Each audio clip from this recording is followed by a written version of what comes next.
Hello, hello. Hi, Iman. Hi, Dana. How are you? Good, good.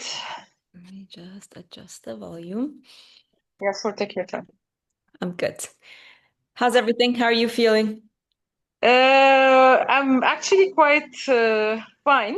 Yeah. I have a few questions for you today, so just Yay! wait. Take it away. It's all for you today so far. Okay, okay. Yeah, there is no one else, right? Okay, so I'll go ahead. Yeah, go ahead. So let me show you. I'm sitting actually with few cats. Oh, you're a cat person. Yeah. So yeah, some of home cats and street cats, and Oh, wow. it's almost a colony. Any kind of animal people for me are, wow. I'm not an animal person at all. خالص معقولة؟ خالص. My kids Okay. tried, and we have a cat, and she's been with us for 2 years, and we just put her in one of those pet hotels because when my daughter was visiting from Tokyo with her baby, um, we needed the space, so the cat was in a room that we just needed, so we just put her in the pet hotel for a month, and they're so sad. We're gonna bring her back like next week, but they're so sad that the cat was gone, and I didn't even notice. I was like, oh, really? She hasn't been here for 3 weeks. I know. They're all sad. Not live in And a I, house with yeah, I mean, I get it. I mean, I But can why did you appreciate. put her in a hotel, yeah? Are you Sorry? afraid that the baby, why did you decide to put her in a hotel? No, no, it was just a space issue. So the room that she's Ah, okay, in, okay, okay. because my sister was coming from Dubai. It was just logistics. My sister was coming from Dubai. We had this Ah, spare okay, room okay, that okay. we just let Yeah. her in, and then we just needed the room because we had house guests. We couldn't just leave a whole room Ah, yeah. not usable. So we just يعني put, and we'd put our her in. house, yeah, go ahead. No, nothing. So we'd taken her to this pet hotel before when we traveled. So it wasn't like Um, a new place for her. So we said, we'll just put her there for a bit until the house guests leave, and then we'll bring her back.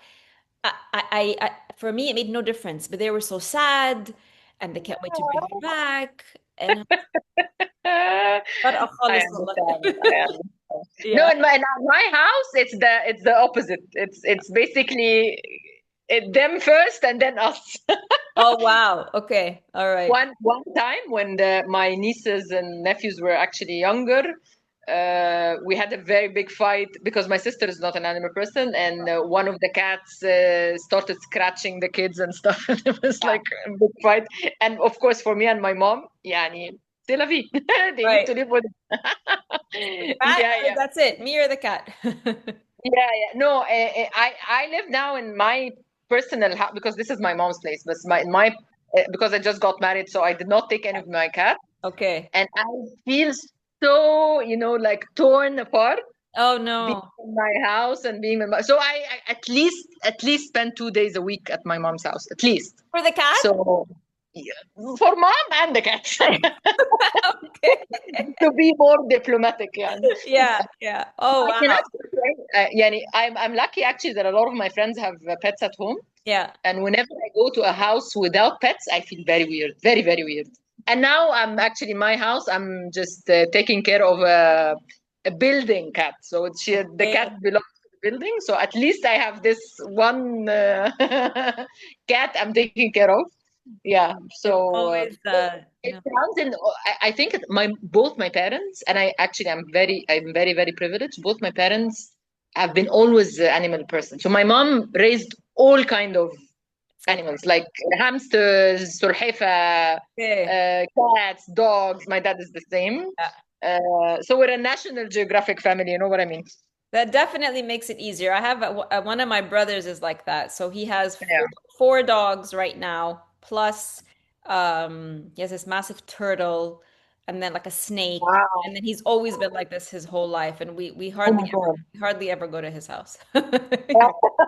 لا, that much I understand. Yeah. Yeah, snake is something yeah, I had friends who had اسمهم ايه اللي بيغيروا لونهم دول Chameleon. حرباية. He had one of those too. Yeah, he had one of those too. Yeah. And he lives in Egypt. Yeah. Yeah, he lives in Egypt. Okay, okay, okay. Yeah, he's Good, a good, total good. animal lover. Like he, yeah. I But know. Anyway, Yeah. Yeah, but snake is the first two here, it's a honestly. small one though. It's like a little, like, it's not a Uh, snake, it's not a I python. know. It's just a little Uh, tiny one. but yeah, yeah. Yeah. So yeah, so I have few questions for you. Well, the first thing is the I don't know how to call it, like the mouthwash technique, Yeah. because I think I skipped that and I noticed someone is asking about this in the thread. Yeah. So I was just because I've been reading about baking soda and coconut oil Yeah. and different, and I have to warn you because my husband's family are all dentists. Huh? Oh, So good luck.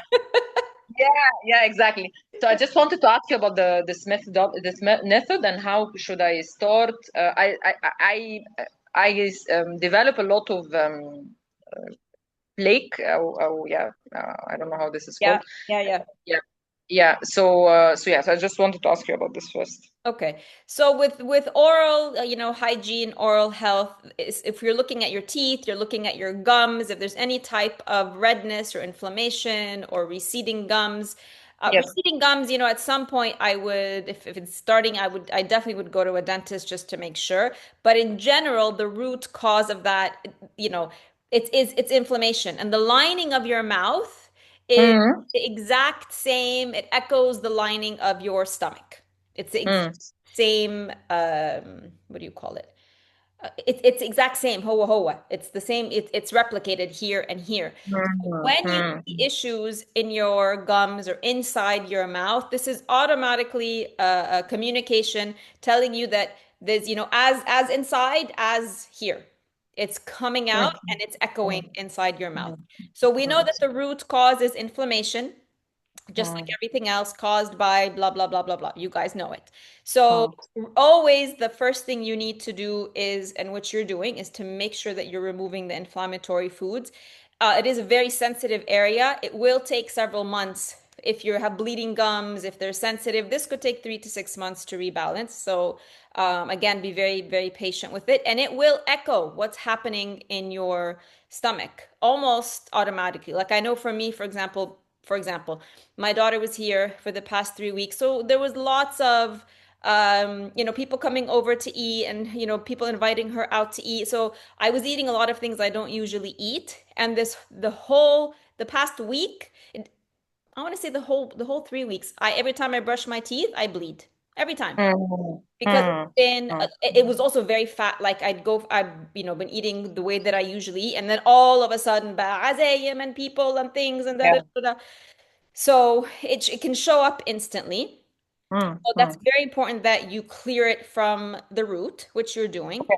Then, of Okay. course, as with everything else, we can supplement to help the process along. Yes. And Yes. what oil pulling does is it helps to pull out literally almost from the inside, and Mm, anything that's mm, trapped inside your gums, between your teeth, in the lining, it helps to pull out bacteria and toxins. okay. And that's the oil pulling method. And you can use coconut oil, you can use olive oil. Coconut oil tends to be the one that is most recommended typically. Yeah. And it's Yeah. very, very simple. If you want, you can brush your tongue first with like the back of a spoon, or if you have a special tongue scraper. And you can see, because everything comes out from your gut when you wake up in the morning with like a thin white coating on your tongue, that's the toxins. Because the liver, what's it doing all night? It's regenerating, it's clearing, so that can all, and it's filtering, so that can all show up on your tongue after you've been sleeping. So Okay. gently, very gently use a tongue scraper from the back to the front, very gently. Like you don't have to Okay. like this, just lightly Yeah. scrape it off. Mm. And then you use the oil pulling method. And when you first do it, it's not, they tell you to do it, I think some 10 minutes, I think. 10 minutes, that's a lot. Yeah, because I cannot because I have some gum issue because my the bone of my gums. Yeah. I don't.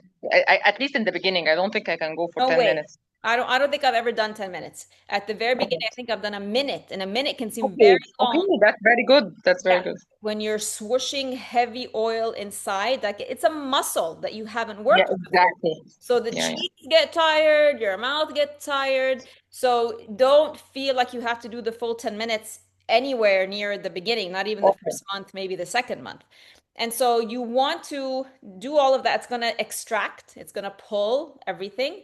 And then you don't want to spit it out except in the bin, the basket. Oh. Okay. And you don't Ah, want to swallow it, even though it's coconut oil, perfectly safe to swallow. Don't swallow it because you'll swallow all those toxins of right back course, of inside. course. So Okay, okay. spit it out into like a tissue, put it in your garbage bag. Don't put it down the sink or down the toilet because it's coconut oil. It can clog. And then, Ah, yeah. And then when you're done, brush and floss. So a lot of people don't floss. And I once read something that was, I think it's what it got me to start flossing, which is basically, and this is a bit gross, that if you don't floss, it's as if you go to the bathroom and you poop, and then you still have pieces of poop stuck in between your butt crack. Okay, so okay, this is okay. why it's quite Yeah, because I graphic. don't floss, honestly. So yeah, Yeah. a little bit scary from flossing, but yeah, yeah, scared. Why? Yeah. What scares you?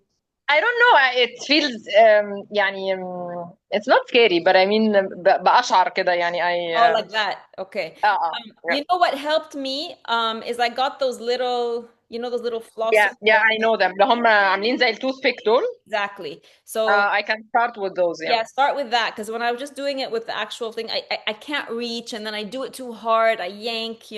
But this one gives you a little bit more control. Okay. So start with that. And it's really, really important for oral health because you might be brushing and doing everything, but all it could take is a little bit of leftover, food particles or something for it to fester and cause problems. So So two questions here. So what is the start point and the end point? So what is the objective? So should I start with 1 minute and up to what? How many minutes? for That's the my first oil question. pulling, I Yeah. would say start with 30 seconds. Like a minute might even be too much if Okay. I would do Okay. 30 seconds a day when it feels easy, when the 30 seconds pass quickly, you're not waiting for them. This is how I always gauge it. If I'm like counting down, I'm like, oh my God, when is this 30 seconds going to be over? Then I know that that's still difficult. As soon as the 30 seconds pass by quickly for you, that means your muscles have adjusted. It's not, you're not still working on strengthening these muscles while you do it. Add another 15 seconds or add another 30 seconds and do that gradually. Okay. Okay. And the second question is, you said that I need to brush and floss. Yeah. So with brushing, do I need to put a toothpaste? Yeah, I mean, I do. I just because Oh, okay. I don't oil pull that much, but when I do, I need to get the taste of the coconut oil out of my mouth. Oh, yes, I yes, you're don't right. like. You're Yeah, right. Yeah. Okay. And basically, how much oil do I need to put? Like 1 tablespoon, two? tablespoon. One table. Okay, that's okay. Okay. In my head, it was much harder than this. This is, thank you. This is much easier. Yeah, yeah. One Uh, tablespoon is all you need. okay. Okay. Okay. Yep. So that's my first question. Second question, I think it's a repeated question. Hmm. Uh, but I think this is the part that makes me go back to normal eating and then go to detox and back, Hmm. is if you can explain to me your lifestyle if you're not doing the 9 days detox, what do you eat? Okay. Well, first I'm going to catch your thought for you because you're saying Mm. going back to normal eating versus Ah, detoxing. Okay. like So household eating, I would say.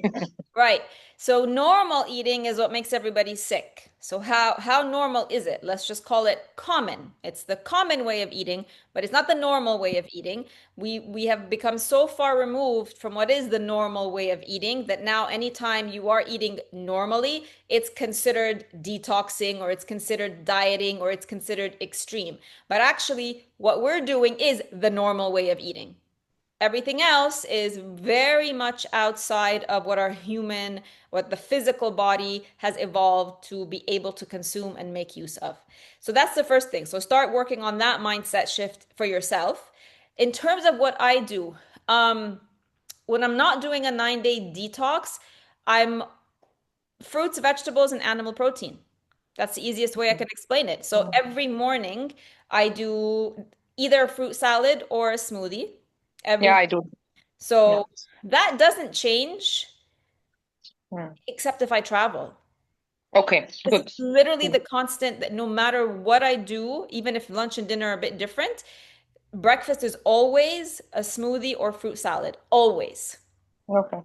When I travel, depending on where I am, I'm excited. I'm in a new place. I want to try something different. So depending on where I am, it could be just a coffee and a little dessert. It could be eggs. I might also have, like, if I have access to a juice, I'll have a juice and then I'll go have something, different wherever I am. Um, and then, so around now is where I would have my midday meal. And some Mm. days I will just have another fruit salad, depending on how busy I am. So I could have the Mm. same Mm. thing that I I do had. this also. Yeah. Yeah. And Mhm. then Mm. these few days, because after my daughter left, I've just been doing. I started sort of, because you kind of make your own kind of system. I'm like, okay, I need to do a kind of a cleanse. So I did 3 days where I was doing fruits, vegetables, animal protein. So I would do. We had what did we have? We had chicken one day, we had kofta one day, always with a salad, some broccoli, some roasted potatoes. And then starting yesterday, I was like, okay, I did like 3 or 4 days like that. And yesterday I started with no animal protein. So yesterday I Mm. just had fruit salad and then I had broccoli soup and roasted potatoes for lunch around this time. And then when it was dinner time with my family, we had actually leftovers. We had leftover chicken, leftover kofta, and then we had broccoli and we had sauteed spinach and we had salad. And then I always have rice for my son. I ate Okay. the broccoli and I ate the spinach and I ate the potatoes with tahina Mhm. drizzled on Oh, top. And I'm okay. planning on doing that maybe for the next 10 days, 2 weeks until I start to feel more like myself. So that's Mm. basically what there is in my house every single day. There's always a Mm. protein and there's always roasted potatoes and there's always a salad. And then depending on the vegetables in season, now that broccoli is starting to come back, there's going to be broccoli every single day. Now that there's fresh spinach, we make sauteed spinach every single day. Sometimes we make the mushrooms every single day. Um, Sometimes we'll make a mix. Like I said, I have rice for my son every single day. I don't eat the rice. So that's what I do. So you're not going to find, I don't have bread at home. I don't have pasta at home. Sometimes in the salad we'll put a little bit of feta cheese sometimes. Um, yeah. That Quinoa. Nope, we don't have quinoa. The only like grain that we have is rice. So basmati rice, Right. what I make every day for Okay. my son. Um, my But husband you likes to buy hummus, the ready-made hummus. don't- He dips like cucumbers and things in it. Um, Soups. So we had broccoli soup, we had kusa soup. and I assume that you source always the. I'll tell you about one thing. So you always source the meat and the chicken from like free range and In grass fed. as much as it is, I mean, I know from many years ago, I had spoken with some like farmers and factory owners and stuff, and they're the ones who claim to be hormone free and grass fed, etc. And by their own admission, they told me that 100% grass fed, at least grass fed, doesn't exist in Egypt. So the animals might be hormone free 100%, but they're not 100% grass fed. So there'll be maybe 70-80% grass fed, and then the rest is like a combination of grains and I don't know what kind of grains, that they give them grains. So there Yeah. is nothing in Egypt that's 100%. You get it as close as you can. Okay. Okay. Good. Good. Yeah. Yeah. So thank you very much. I think Jihan is with us today. So Yeah. hi, Jihan. Was that all for you, Iman? I think I have yeah. One last question is, um, um, at any case, I was struggling to do the I would say the normal common facial routine. So I failed. So now I'm trying to do. I didn't try it started yet, but we'll start doing the oil method that you taught us. Okay. But my hair is very damaged actually. Hmm. So I was wondering if you have any recommendation for I don't know, hair treatment, hair. Well, I mean, I Uh, would start with switching out to a natural shampoo.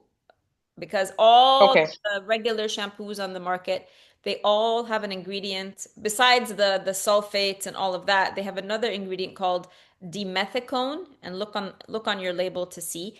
And dimethicone, the problem with that, aside from the toxicity, is it's a type of plastic. So it's what gives it's why when you wash your hair, it feels really silky. It's a kind of plastic that coats every single strand with like a silky Mm, plastic, okay? And this mm, makes your hair feel great and soft and shiny because imagine you coat it with like a invisible plastic. But then when you stop using it, okay, the hair has to go through like a withdrawal process. So then you feel like your hair is mm, really mm. rough and not as soft anymore. So you wonder what's going on. Yeah, yeah, yeah. And even if you don't switch out, if you just keep using these shampoos, over time, your hair gets really used to it. There's sort of what do you call it? Like the hair plateaus, and then you have to start maybe using Exactly. more things to make it even more Exactly. soft, right? Exactly. So you have to add more creams, maybe leave-in serums, and all of those contain more of the toxic ingredients, which then just long-term continues to damage your hair. Mm, So mm. it again, it's a bit of a process. So you'd have to stop all of these, and in order for you for your own knowledge, you really do need to check the labels to see what has been going into your hair. Yeah. Mm, yeah. So, and then the switching out is going to be challenging because as soon as you stop using the products that have all of these plastics, you're going to sort of be faced with the harsh reality of what your hair actually feels like, which is Yeah. rough, not soft. That's the worst in years. Yeah. Yeah. Yeah. So, and that's very, scary at first and and very it rocks you a bit like, oh my God, look at how horrible my hair looks. But you have to remember it's temporary and it will take time for the hair to readjust to the natural products. If you can, I always recommend also getting a hair water filter for your shower because a lot of the Oh, damage that happens, and also in terms of hair mm. loss, especially in Egypt, is because of the poor water quality. So if you can get a water filter for your shower, this will also help. So in Egypt, you can get the products, the more natural. They're not also 100%. They're not 100% clean. And really, I haven't found a single shampoo conditioner that is, except for the company I always talk about, which is Living Libations. But I used to use those and then I stopped because with the whole dollar situation, it just became not sustainable to purchase them anymore. And I always had to buy them when I travel, and I would buy the big 1 liter, shampoo, 1 liter, which is heavy to put in a suitcase. And then it just became too much to ask people to bring it back. It was just not sustainable anymore. So I said, right, I'm gonna just stick with my face serums. Those are more important because in Egypt I can source hair products that are not too bad, and I just have to accept it's not going to be 100% clean, and that's okay. So Black Lotus, I've tried, they're pretty good. Meraki, I've tried, they're pretty good. When somebody travels Okay. and comes, if you have that option, there's a company called Lush, which are also not Lush. too bad. They have shampoo bars, so I sort of alternate between all of those. Okay. Uh, Okay. Okay. Arij aromatherapy. I'm using their shower gels nowadays, and they're good. They Yes. have a hair oil. I believe Meraki also has a hair oil. Um,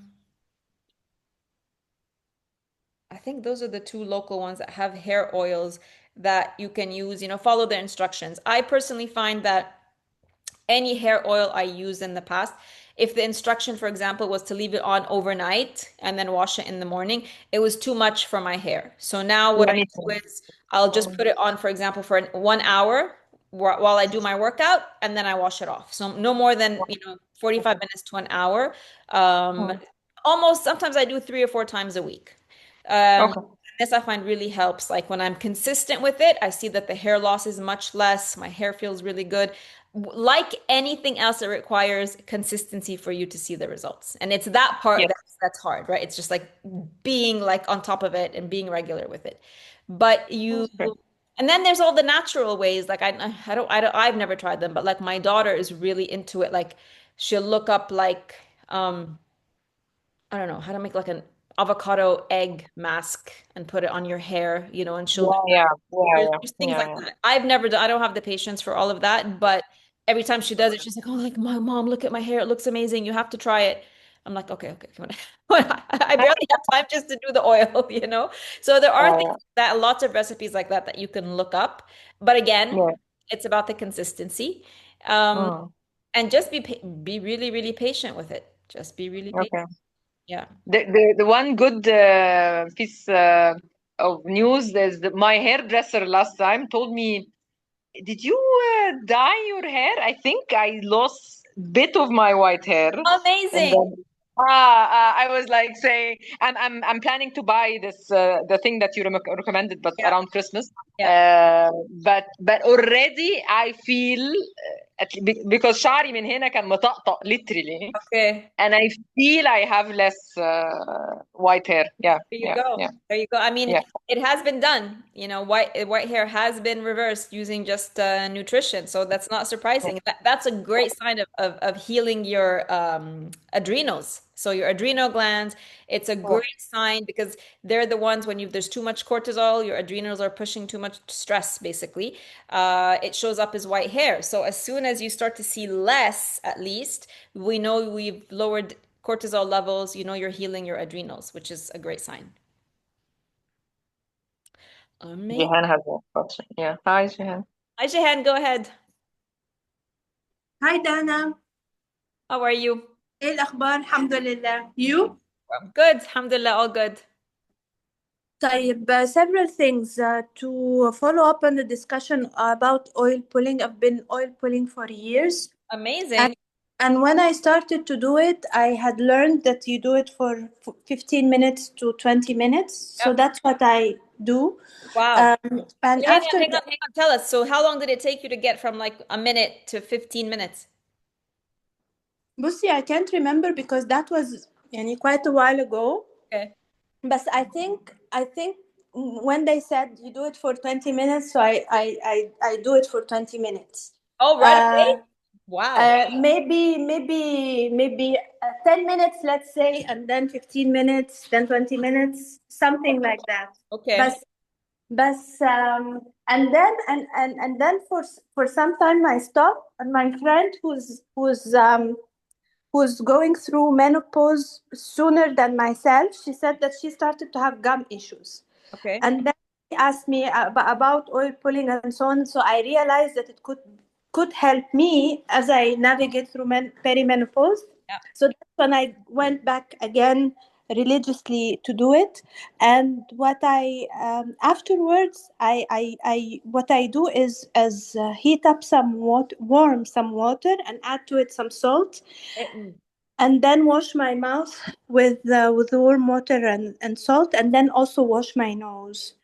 Mm. um, but I wasn't sure if that is sufficient or not, so I liked what you said today about flossing and brushing the teeth. Yeah. So maybe I'll add that. Yeah. um, so that's oil pulling. And then the other thing about our hair. One second, Jahan, before I forget. The Living Libations, the lady who I took the skincare course and she makes these products, she's Mhm. also I don't she's not a dentist, but she wrote a book about holistic dentistry. Um, Mhm. and it has sort of an exact process for using salt water, gargling with the salt water, and then obviously she has some of her products that you use.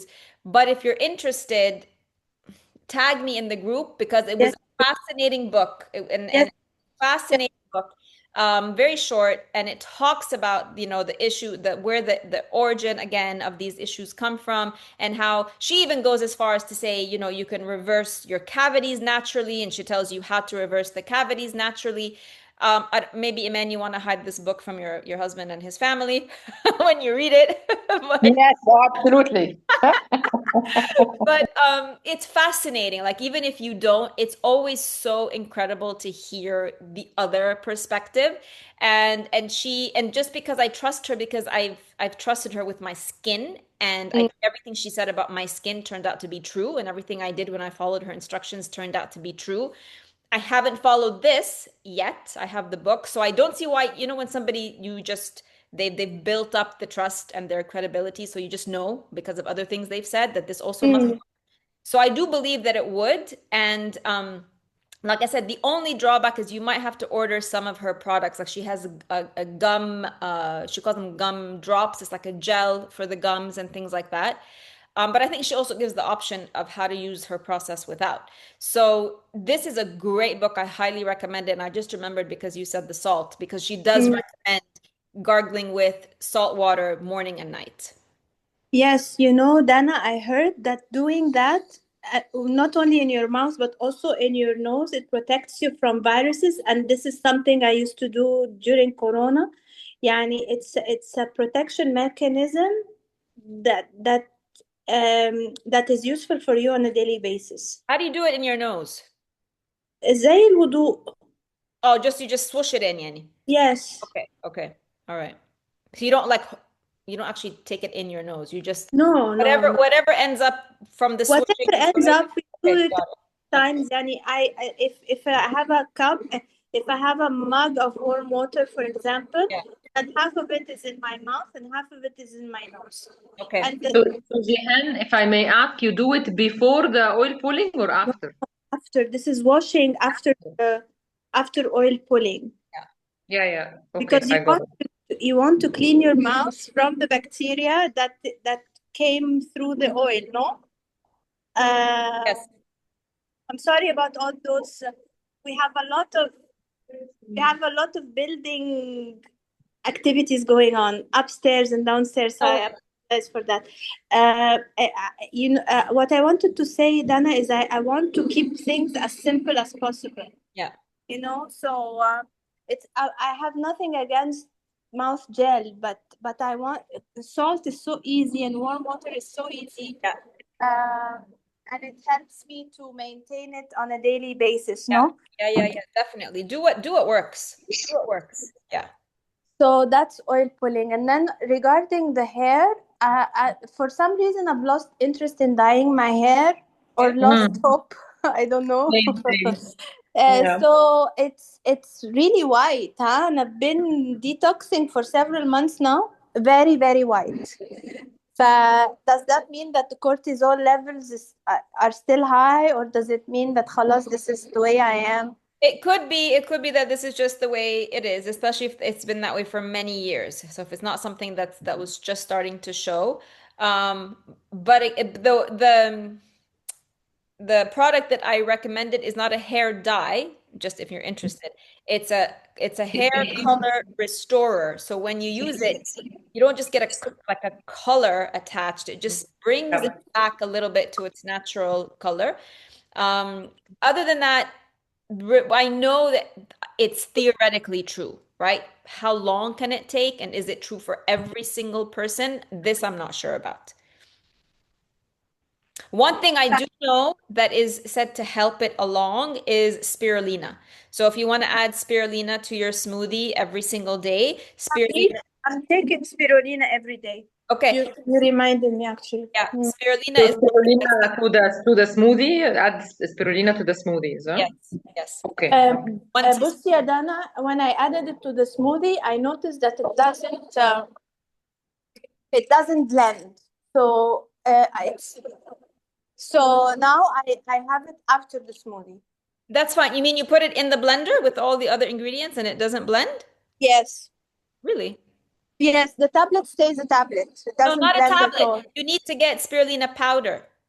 Okay, but I have the tablet, so I have one after the smoothie. No, then that's not obviously. Yeah, if you have a tablet, then just take that separately. But if you have the powder, put that in with the smoothie.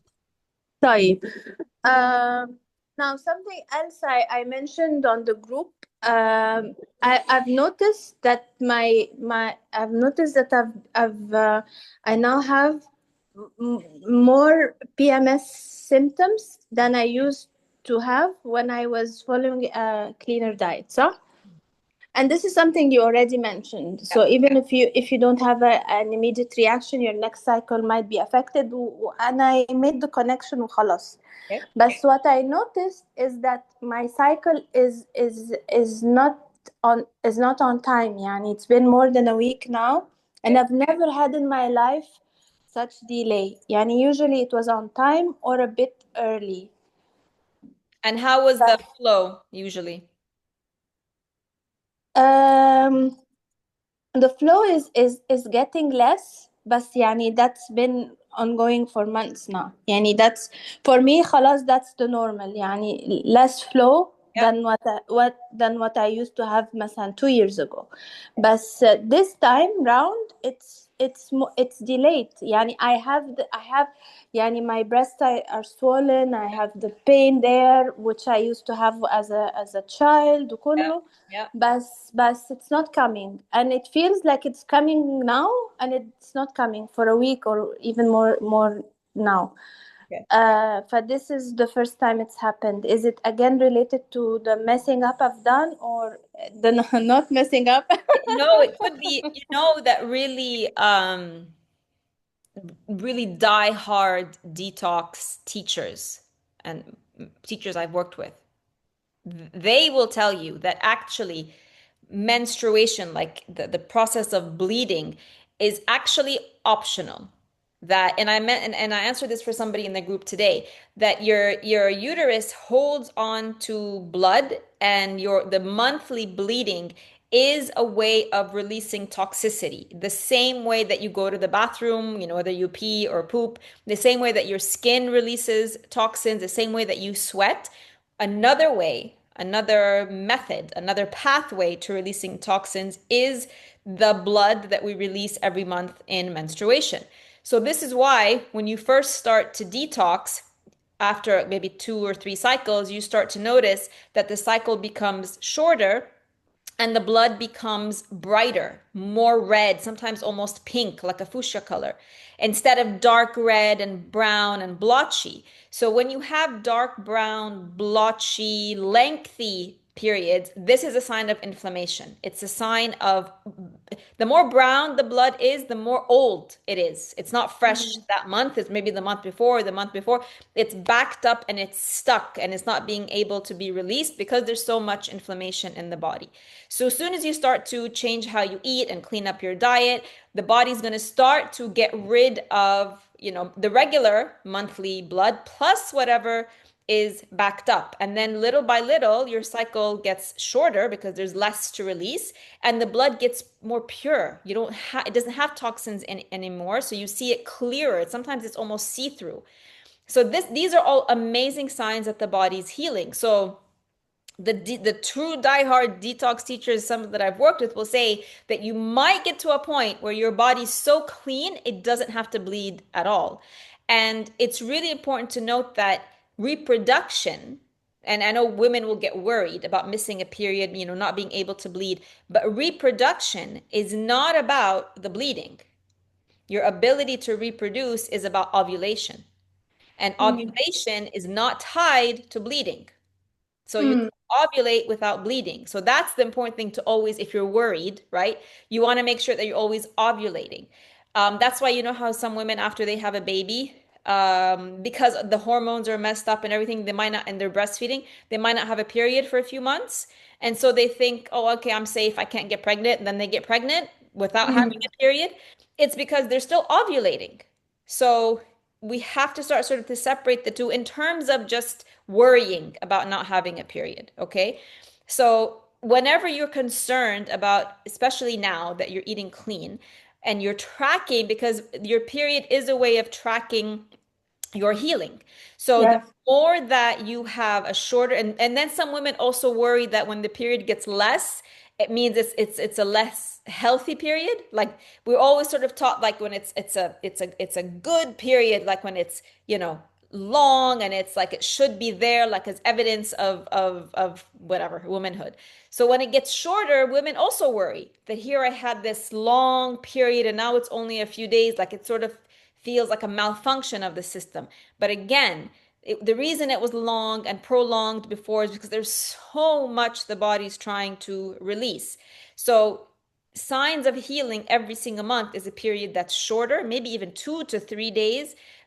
And then it also has to feel like you just turned on a faucet and turned it off. So there's no spotting at the beginning or at the end. A healthy period is just it turns on, whoosh, turns off. No spotting to introduce it and no spotting to end it. So those are all signs that of low inflammation, low toxicity, and a very, very healthy internal terrain inside your uterus. So if it's a little bit late, it could be one of a few things. It could be maybe you had and you did a stressful time before. So all of these things can affect it. Any kind of stress, any kind of travel, any kind of emotional upheaval. And I don't know if this period is your first one since you've had your accident, Jehan. It could be that you did take medications, Yes. things that shifted what's happening. Yes, I had my period on the Meds day. really affects, yeah. I had the period on the day I had the accident, Okay. and it's a month later now. Okay, so that's it. I mean, you did take a lot of medications So, while you were detoxing. You were not moving at all. You so did travel in between. So almost almost everything that could possibly happen what go wrong? happened. Exactly. Okay. So, So I would wait and see what's going to happen when it comes. Is it going to be more brown potentially than the last time, more spotty than the last time? Again, not for you to worry, but for you to understand. Because your body has been sort of saving those toxins. The medication is a toxin. The stress hormones are toxic. So your body has been holding on to those, and then eventually it's going to have to let them go. So don't worry if you see that it's not as light or bright or short as last time. And then look forward to the cycle after that. طيب, when are these signs a sign that something is healing, and when are they a sign that this is just more into menopause? I would say age is going to be the first factor. All right. In all cases, it's never a sign that something is wrong, because even if it's a sign of menopause, you're supposed to go into menopause. Yes. At a certain point, we're supposed to, and I think we're just made to believe that there's something wrong with us. Like at a certain point in time, like if you are reaching your late 40s or early 50s, at a certain point, your period is going to stop because it So, has to. So, and that's not a reason to worry. It's like, okay, it's time. So at a certain point in time, it's going to come 1 month and not 1 month, come 2 months and not 1 month, until eventually it doesn't come at all, because that's mm, what's supposed to happen. But I wouldn't say this is supposed to happen to women technically before late 40s, early 50s. So anything you see before is something that we can adjust with nutrition and lifestyle. Dلوقتي I'm 52. If I still get my period every single month normally, but let's say next month it starts to stop and I'm doing everything right, there's going to be a point that no matter what I do, it's still going to stop because it has to. So, but when we're looking at earlier, when we're looking at early, late 30s, early 40s, no, that's way too early. So then we would need to tweak. Then we know that we have more control over what's happening. طيب, that's good to know. Thank you, Adana. You're welcome. Now, regarding hunger, I went back as you advised to the sheet. Yeah. And I think it's a combination of both. Okay. Yani sometimes I'm hungry in the stomach. Yeah. For example, it was on a juicing day and I was at the office, so I'm working and I need energy and so on. And I don't, and the weather is getting a bit slightly cooler. Yeah. But I don't think the juice was sufficient for me on that day. So I went and ate, you know? Yep. And then sometimes I think it's more emotional. Like today, for example, I asked for lunch to be delivered and the lady said it's going to be starting 12:30. And I said, how am I going to wait for another half hour, you know? And I had breakfast, I had a good snack, وانا تمام يعني, بس just the thought that's going to be half an hour late disrupted disturbed me. Yeah. I think it's يعني to be fair, it's a combination of both. In terms of the physical, because this is the easier one to tackle. When the weather gets colder, typically this is the time to listen to your body. Our bodies naturally want warming foods. This is follow your body, right?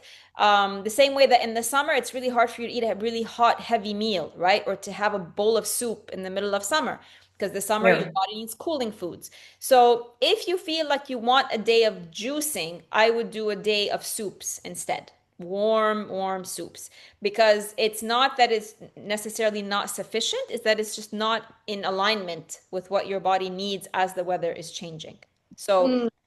again, the body's always responding. There's nothing wrong has happened, right? The body's telling you, no, it's too cold. Can we please have something that is not going to put me in a panic mode? Because as soon as the body panics over anything and pushes cortisol, that's a hunger signal. Mm. So if it's panicking because it's cold and you're insisting on giving it cold stuff, simply take a step back and just focus on soups, for example, warm soups. Mm. The emotional hunger is a bit different. You're going to have to look into that and see what is the emotional trigger that's happening there. What is the feeling that you're trying not to feel? Because that's typically what it is with emotional eating. What is the situation you don't want to face? What is the human you don't want to face? What is the conversation you don't want to face? Because that's where that's coming from. So that's a bit more long-winded in terms of how to approach how to balance that. Mm. Makes sense. Sorry. Thank you so much, Yadana. You're welcome. So Dana, I have a couple of questions for you. Actually, were on top of my list and I forgot them. I did 2 operations to remove fibroids. The second one almost killed me. And I now discovered that I have 2 small ones again, but thankfully they're out of the uterus, outside of the uterus. And I'm also trying to get pregnant, and I'm visiting the doctor hopefully tomorrow. Okay. And I know that we will go to this silly discussion of I don't know, IVR, hormonal, whatever. So I just want to discuss this with you because in my mind, I absolutely against taking any kind of like hormones. Like there is no way that I'm going to take artificial hormones. Yeah. So I just wanted your advice about first the fibroids, because I know that you spoke about using I don't know why I'm forgetting the name of the oil. Castor oil. Yes, thank you very much. Castor oil for fibroids. So please tell me about this because like going بعد الشر يعني, because thinking about just knowing the news make me break down honestly, but this is one. And also about fertility, and how frequent should I go through the 9 days detox in the next at least 1 month, a few months, or a year, helping my chances of I know that there is no equation for that, but I mean at least this is one of this is one of the objectives. And again, as I told you, I'll be faced with a lot of pressure on this point. Yeah. Okay, let me address the fibroids. My fibroids, and I've mentioned that before, they're also on the outside. I don't know if I mentioned. Okay. Mine are also on the outside. And you can't really remove fibroids that are attached on the outside the way as I've been told. Your only option is to either remove the whole uterus or unlike the ones that grow on the inside, they have the option of just removing the fibroids.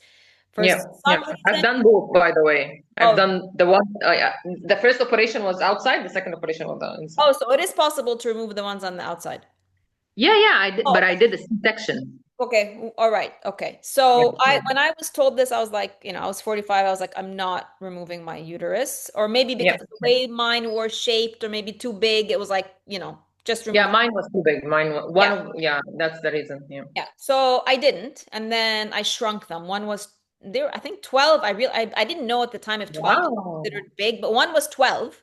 I've only recently, when other women start telling me, I've had like ladies reach out to me and say, I just discovered I had a fibroid that's, 4 centimeters, and my doctor said we have to take it out immediately. And I said, 4, but mine was 12.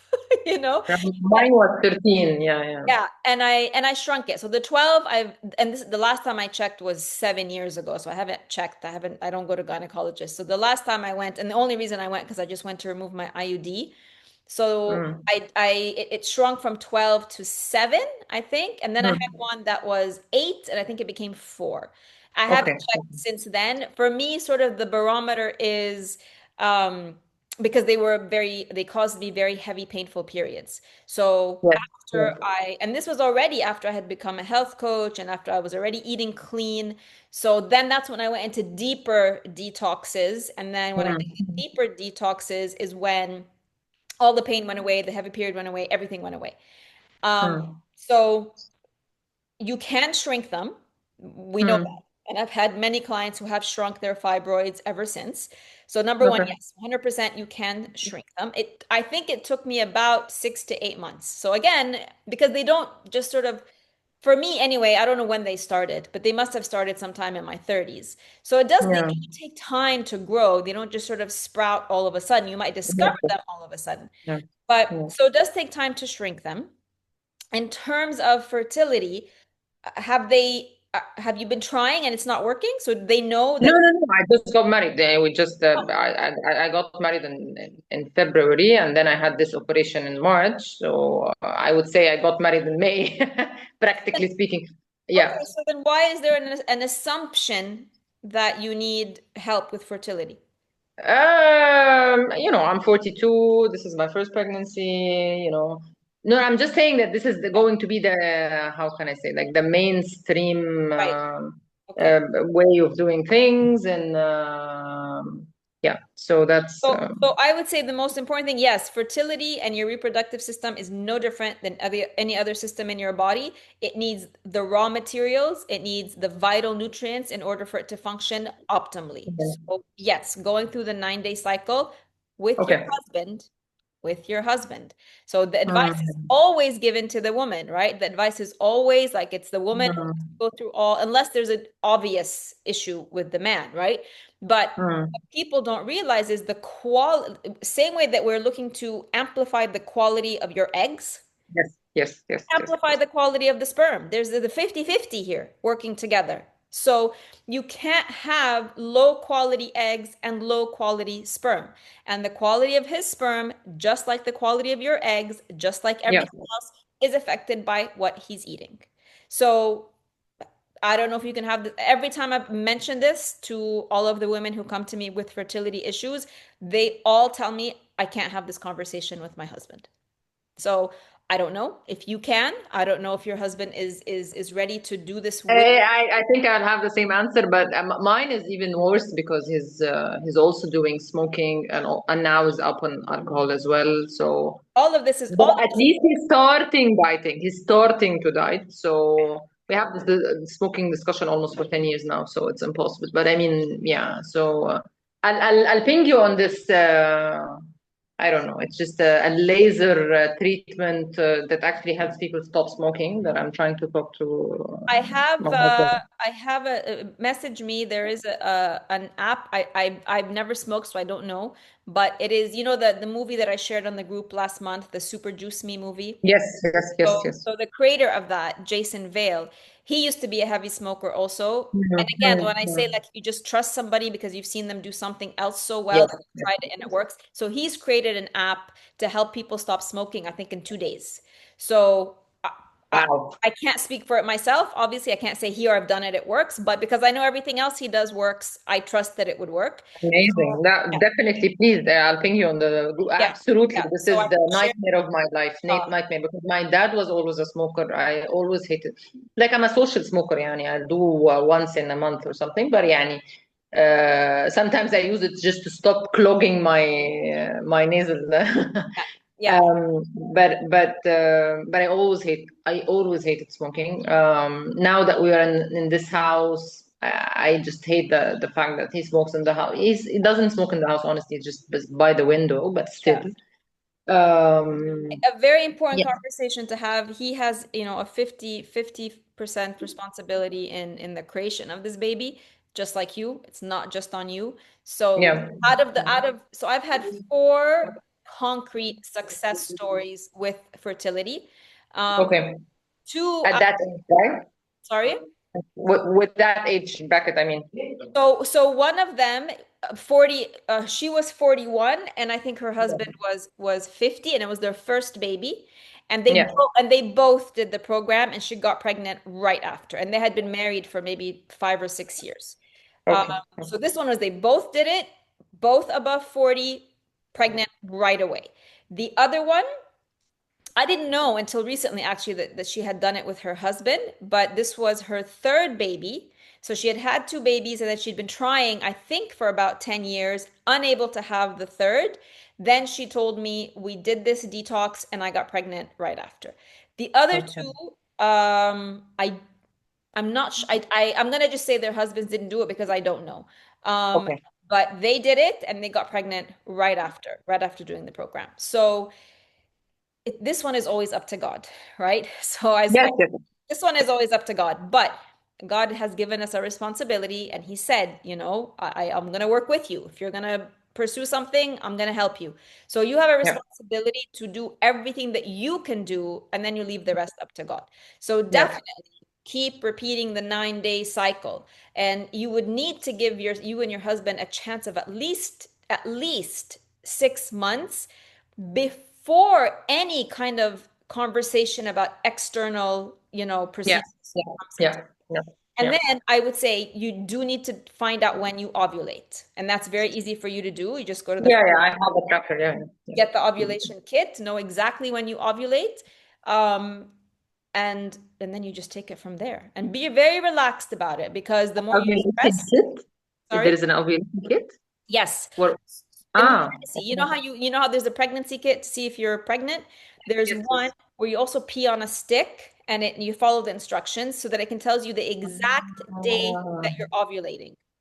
okay. I've never heard about this because I thought you're talking about an application. Okay. Okay. No, Okay. so here's the thing, and I discovered this the hard way. So when I was pregnant with my first daughter, who's 29 now, طبعا ولا كان في ovulation kits in the pharmacies ولا anything here in Egypt. Ah, My father was an OBGYN. I didn't want to take the pill, and I didn't want to obviously use the IUD, and my father was like, it's no problem, you just do the safe period. And he said basically the average woman from day 11 until day 16, something like that, just abstain, or he can use protection, but don't worry, as long as you're not doing anything in those days, you won't get mm, pregnant. I was like, yeah. "Great, wonderful, okay." And then I got pregnant, even though I followed the instructions perfectly. And I was like, how did this happen? Anyway, done. I got pregnant. And then my second daughter, we were like, it was intentional. So my first daughter was, a mistake. My second daughter was like, right, we want to have a baby now. And so we were doing everything, and between days 11 and 16, like clockwork, and I wasn't getting pregnant for 3 months, Mm, doing everything mm, in the period where you should be getting pregnant, nothing. yeah. And then like on month 4 or 5, I just got pregnant. We stopped trying. We got fed up. We're like, whatever, it'll happen whenever it happens. And then I got pregnant. And then fast forward 9 years, and we decided to have my third. I was 34 at the Mm, time. And then again, we wanted to. So for 3 months, here we go, trying within that window.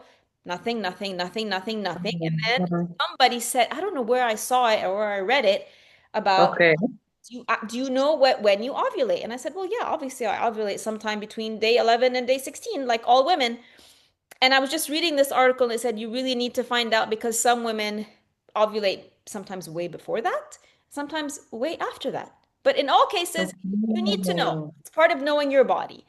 And Okay. the ovulation kit. So I went to the pharmacy. I was really curious. I'm like, do you have these ovulation kits? Oh, I found them. And they had magically appeared in the pharmacies in Egypt. So I took one home and I followed the instructions and I discovered that I ovulate on day 19.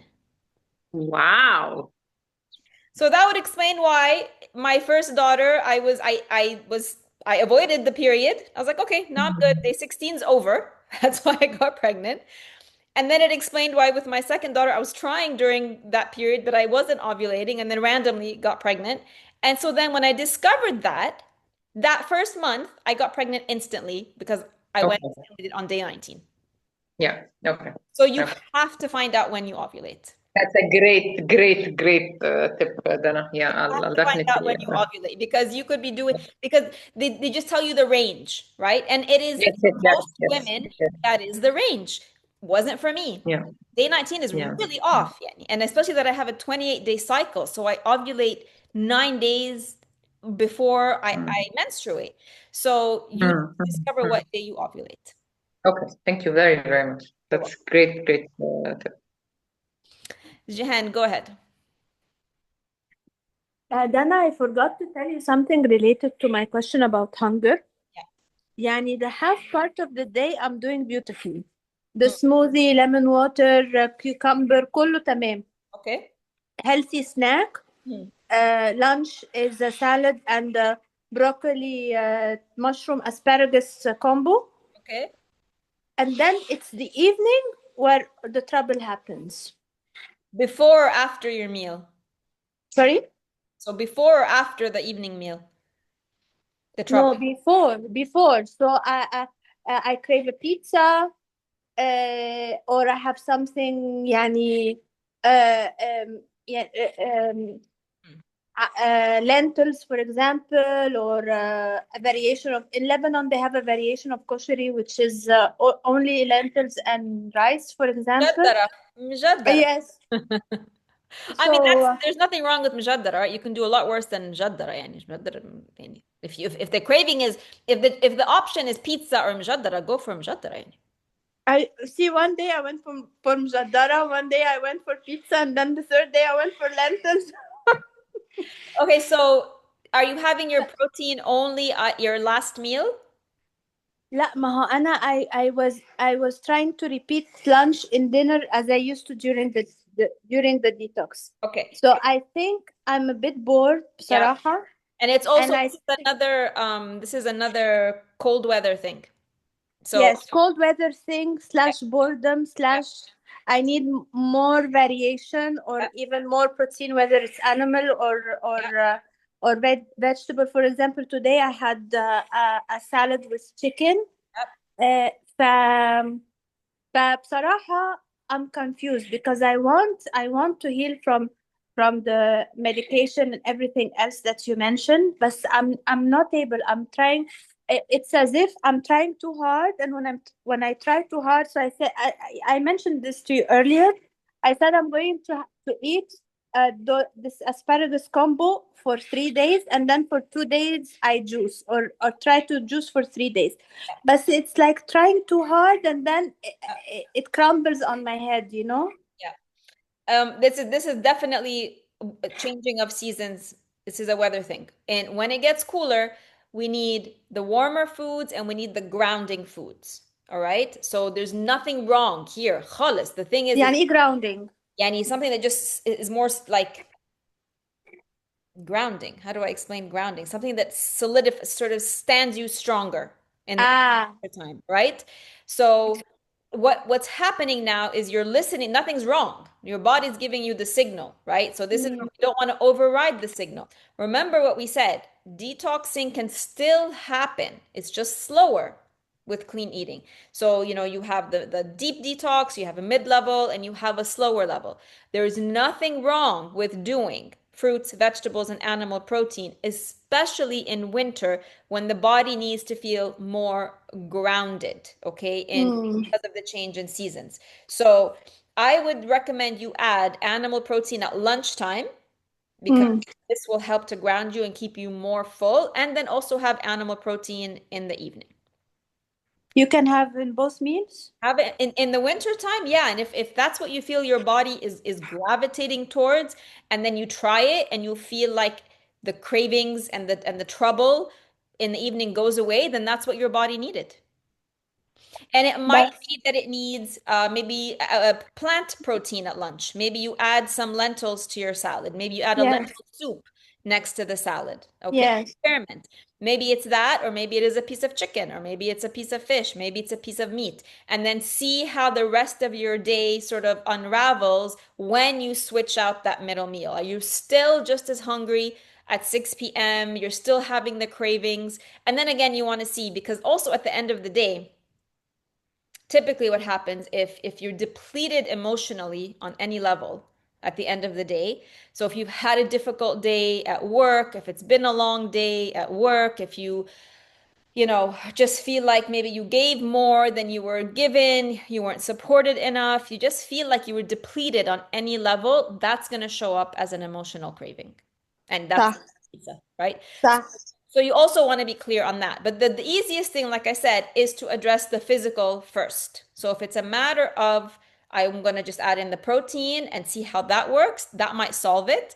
If you still feel that you still need the comfort food, then dig deeper into the emotional. And I think it's No also problem, Iman. Thank you. Thank you. and I also think it's a matter of adding more variety يا دانا يعني I willingly and lovingly eat the asparagus broccoli mushroom combo يعني I have no trouble eating that, but I think I've eaten too long, too much. Naturally. So what other vegetables are in season? What other things can you bring in that are a little bit different? I know when it gets cooler, I like to bring in my tahina. I drizzle it on everything to have a little bit of a different taste. I'll do more potatoes in winter. So potatoes and vegetables, I'll add that into the mix. Again, it's a little bit more grounding. And if I don't want to have animal protein, my automatic sort of when I remove protein, I'll bring in potatoes. What else can you do in winter? The soups, the warm drinks, herbal teas. The body just wants to feel warm. If it doesn't feel warm, if you're not warming it, it's going to keep giving a hunger signal. It's going to keep giving a panic signal. صح. Yeah. And the vegetables يعني are usually not very warm, and also they are digested so quickly كمان. Yeah. So I would do tahina because tahina is also a good source of fat that can slow down the digestion and make you feel more full. Add in different vegetables. If you turn your vegetables into a soup, a nice thick soup, that can also settle in a little bit differently. Add in a little protein with that. Add in some roasted potatoes with that and see how that feels. Okay, that's perfect. Thank you so much, Shadan. You're welcome. Iman left. Anything else, Jahan, that I can help you with? For now, I'm okay. Thank you so much. Wonderful. You're so welcome. So I will see you all again, those of you watching the replay, Monday, same time. Today I had to change. Monday, same time at 12 p.m. Oh, wait. We changed the clock. It'll still be 12 p.m., whatever 12 p.m. Did is. you also change the clock? I think we changed the clock this weekend. I'm not sure. I have to double check, but it doesn't matter. It'll still be 12 o'clock. Whatever 12 o'clock is anywhere, 12 o'clock in Cairo is when we'll have our class. That won't change. Because it makes a difference with me. Now we're behind you 1 hour. So if you shift to winter time, then we'll be at the same time. Okay, that's probably what's going to happen then. It'll be 12 o'clock. Okay, perfect. All right. Okay. Okay, have a wonderful rest of your day. Okay. And you as well. Thank you. Bye. Bye-bye.